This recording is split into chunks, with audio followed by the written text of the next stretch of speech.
Wenyere. Hebu njoo. Hebu njoo hivyo bwana nakuinya mino. Reza nawe. Shida simu. Sawa. Vipi kaka? Ndio toka. Mimi natoka nenda kliniki na ushemeji yako Nyere. Wewe mara ngapi mimi nimekukataza kuja na yule bwana hapa nyumbani? Asa kaka wanishangaza. Mimi Nyere na kuuza mara ngapi nja kukaza kwa zangu bwana iba kaya. Hebu tulia. Mimi wakati naongea na wewe nataka utulie, mpumbavu wewe. Wajua wewe ni mdogo wangu wewe. Mimi wakati na kuongelesha maneno nataka uwe makini sana uyasikilize. Huyu shemegi yako amuona hii hali ya. Hiyo amuona hii hali. Ana nini ushemegi yako? Uzito. Ushemegi yako ni mjamzito na unarachiswere ureza naye bakaya. Utakayushemegi yavo usinzuye mromo bwana. Hakuna marafiki. Hebu tulia bwana, mimi wakati na uchungu. Wewe mke wangu wewe mjamzito, huyu achukua kiwete yaje naye hapa. Ukiza mtoto kiwete hapa. Wewe uweze kuona rafiki mwingine. Rafiki yangu kaka watia aibu. Kuona rafiki wa njina wewe kuweza kuanza rafiki wa njina wewe. Utakayo mwanangu avere mchatu wangu avere chiswere. We bwana kama rafiki yako ni yule bwana tutakosana na hii nyumba itakushinda. Mimi sitokuwa na kulea wewe na waleta mtu hapa ambaye ni mlemavu wataka mke wangu na kiwete. Kaka amuone Mwenyezi Mungu. Kama nongamba waongea mbele rafiki yangu. Ungesubiri sasa kaondoka ukaniambia. Waniambia mbele yake sasa ndio ndanifaiki hapa faida gani? Fanya makosa sana mume wangu. Alomuumba yeye ndio alokuumba wewe na ndio alomuumba hichi kiumbe kinye hapa ndani. Sasa ukisema kama hivyo wakufuru mume wangu haifai kwa hivyo. Sawa nina ujauzito kweli lakini isiwe kipingamizi cha kuwa asije kukaa pale ama sio urafiki na yule. Haifai hivyo mume wangu. Mwenyezi Mungu pia akataka kuwatenga watu. Chimiga nyinyi amnielewi point yangu. Chimidhabi ya chidigo makosa.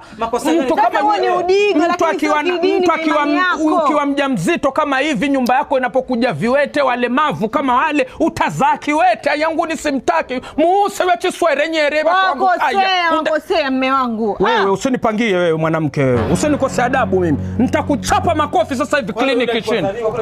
Wewe bwana nikakwambia ukana msena uchiswere bwana. Nyere ukanaye ywa chiswere simtaki babangu. Mchetu wangu ana mimba bwana. Shawege mkanye mumeo. Una mimba shawege mkanye mdumeo.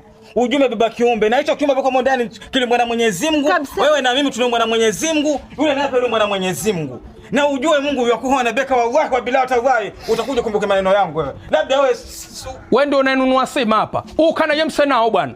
Ukana yemsenao bwana. Inshallah Mungu atakulipia wewe. Ukana yechiswereo. Ondoka na mtu wako hapa. Mbavu mwenga we. Yaani wewe waje na kiwete hapa na mke wangu amuona yuko kwenye hii hali. Taka mchetu wangu vera chiswere kama ije. Kaniba. Hebu twende mke wangu. Twende zetu kliniki huko. Shanti bwana nafsi mimi huko. Taki ujinga mimi. Hebu twende bwana. Beka wajua kama ujafa hujaumbika yeye.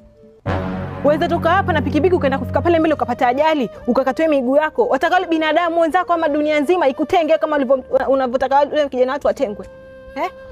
Wajua ufanya makosa sana. Hujafa hujaumbika mume wangu. Alafu sitoshe sio yule mume wangu ambaye yopewa sifa hapa mtaani kuwa mkarimu. Na kushangaa leo, wakimya kijana watu ambaye hana makosa wala hana hatia. Mbona uko hivyo lakini? Wewe uliumbwa na Mwenyezi Mungu, yule pia aliumbwa na Mwenyezi Mungu na hiki kiumbe chako chenye kiko ndani pia ni Mwenyezi Mungu ndio amesababisha paka kiko hivi sasa hivi. Mbona wewe hivyo? Mbona ubadilike na nafsi? Una nini? Mtafute yule kijana umuombe msamaha. Kama atakaniwe radhi. Maana mimi nasikia uchungu tangia ile maneno makali ulivyokuwa wampe yule kijana. Nimesikia uchungu kama mzazi. Mama yake hajataka yule mtoto awe vile. Ama atakuwa mwanao akizaliwa akiwa kama vile atengwe. Usifike huko mke wangu, usifike huko. Sasa ninachotaka yani ili niwe radhi mke wako. Nenda kwa yule kijana msamaha. Sawa mke wangu mimi nimekuelewa. Nimekuelewa pole. Mimi sitaki uwe na stress katika hii hali. Mimi nitamtafuta yule, nitamuomba msamaha na pia nitaomba msamaha kwa Mwenyezi Mungu. Pole mke wangu. Sawa. Nitamtafuta mimi. Unafanya vizuri kabisa. Samehe mke wangu. Twende. Hapo usinishike.